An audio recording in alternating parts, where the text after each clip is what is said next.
makapa mama baba yamakareva mushoko renyu inosvitsa kurufu.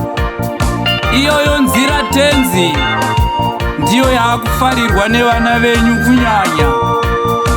Iyi diki yakamanikana inosvitsa kuupenyu usingaperi aichadiwa baba.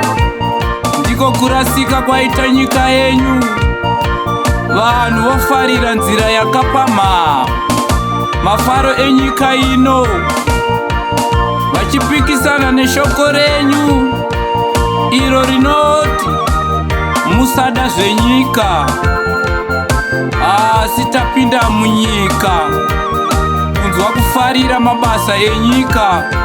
Takanganwa nzira yenyu Baba, inonamata kumbirira Zimbabwe, nyika yenyu Baba, muinzire ngoni.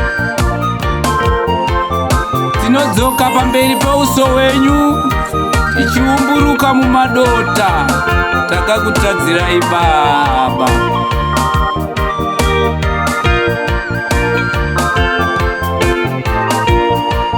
Evergreen Tavengwa and the Evergreen Star.